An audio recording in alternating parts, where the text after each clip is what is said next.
अस्सलामु अलैकुम वरहमतुल्लाहि वबरकातुहू। मुहतरम नाज़रीन, आपने जो थंबनेल में देखा है कि जब हरमैन के उलमा यानी मक्का और मदीने के उलमा ने देवबंदियों पर कुफ्र का फतवा आयद किया है, कुफ्र का फतवा लगाया है, तो फिर ये हजरात यानी देवबंदी हजरात अहमद रज़ा पर ये क्यों इल्ज़ाम लगाते हैं कि इन्होंने कुफ्र का फतवा देवबंदियों पर लगाया है।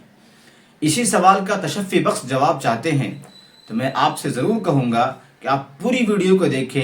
इंशाअल्लाह किताब के हवाले के साथ साथ ऐसा जवाब आपको दिया जाएगा कि जिनके दिल में कजी नहीं होगी, इंशाअल्लाह उन सब का दिल मुतमईन हो जाएगा और फिर ये एतराज़ हमेशा के लिए दफन हो जाएगा कि फतवा कोई और दे, इल्ज़ाम कोई और लगाए। आखिर ऐसा क्यों है?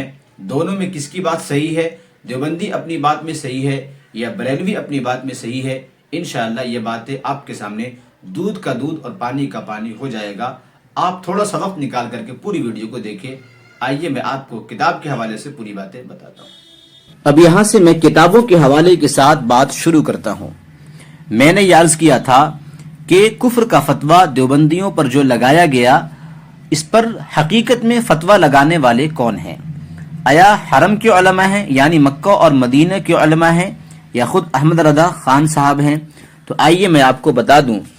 पहली चीज तो ये कि जिन लोगों पर कुफ्र का फतवा दिया गया है वो कौन हजरात हैं, उनकी कौन सी किताब की इबारत पर कुफ्र का फतवा दिया गया है, कदर तफसील के साथ या मुख्तसरन उसको पहले समात कर लें। हजरत मौलाना कासिम नानोतवी, रशीद अहमद गंगोही, खलील अहमद सहारनपुरी, अशरफ अली थानवी रहमहुल्लाह, ये चार अकाबिर देवबंद हैं। इनकी किताबों पर कुफ्र का फतवा दिया गया है।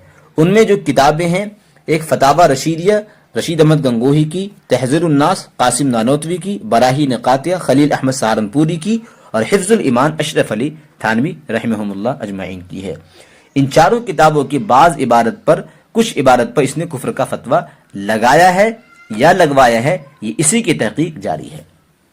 तो आइए, इतनी बात तो मुसल्लम है, पक्की है कि चारों की चारों किताबें उर्दू जबान में हैं, उर्दू जबान में हैं। और आला हजरत साहब यानी अहमद रज़ा साहब जो हरम मक्का और मदीना जिस किताब को लेकर के गए थे, हुसामुल हरमैन, इस किताब में उसने इन चारों किताबों की उर्दू की इबारत को अरबी में कन्वर्ट किया था, तर्जमा किया था और तर्जमा करने के बाद वहां लेकर के गए थे। उस पर उन लोगों ने, वहां के उलमा ने कुफ्र का फतवा लगाया था। एक किताब है अनवार मजहरिया, इसके मुसन्निफ है, मुअल्लिफ है अलहाज मोहम्मद यूनुस बाड़ी मजहरी। इसके सफ़ा नंबर 292 पर है, इन हजरात आलिया के दिल साफ थे, किसी की दुश्मनी की वजह से उसके खिलाफ फतवा न देते बल्कि महज अल्लाह के लिए। मौलाना अशरफ अली थानवी के हिफ्जुल ईमान की गुस्ताखाना इबारत आला हजरत इमाम अहमद रज़ा खान बरेलवी अलैहिर्रहमा ने जब अपने दोस्त मौलाना अब्दुल बारी फरंगी महली को दिखाई तो उन्होंने फरमाया कि मुझे इसमें कुफ्र नजर नहीं आता। आला हजरत ने एक मिसाल दी, फिर भी उन्होंने न माना। आला हजरत खामोश हो गए और दोस्ती और मोहब्बत को बरकरार रखा। इतनी इबारत है। मैं ये बताना चाह रहा हूँ कि देखिए, हिफ्जुल ईमान उर्दू में है। इस इबारत को, अशरफ अली थानवी की इस इबारत को अहमद रज़ा ने अपने दोस्त मौलाना अब्दुल बारी फरंगी महली के सामने रखा और उनके सामने दिखाया। उन्होंने पढ़ने के बाद कहा कि ये इसमें मुझे कुफ्र नजर नहीं आता।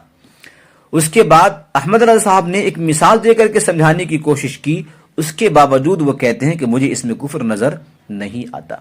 अब बताइए, अगर इसके अंदर कुफ्र है, हालांकि अब्दुल बारी फरंगी महली को ऐसे वैसे आलिम नहीं है, बड़े उलमा में इनका शुमार होता है, इसके बावजूद इन्हें कुफ्र नजर नहीं आता।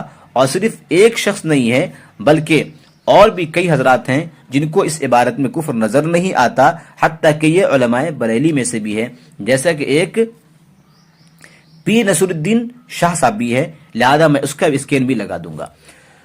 तो ये बातें हो गई। अगर फतवा इनकी उर्दू इबारत पर होती तो इन दोनों को या इन हजरात को नजर क्यों नहीं आया?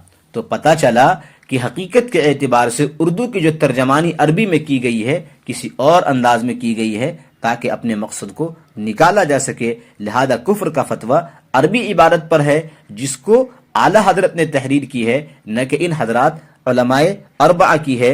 इनकी जो किताबें हैं ये तो उर्दू में है और फतवा अरबी की किताबों पर लगवा कर लाया गया है। अगर कुफ्र था تو پھر ان کو اردو عبارت دکھانے کے باوجود اور لوگوں کو کفر نظر نہیں آیا۔ اس سے پتہ چلا کہ اعلیٰ حضرت نے کفر کا فتویٰ دیا ہے، نہ یہ کہ علماء حرمین میں۔ اگر علماء حرمین نے فتویٰ دیا ہوتا تو پھر یہی عبارت اردو میں دوسروں کو اس کے اندر کفر نظر کیوں نہیں آیا؟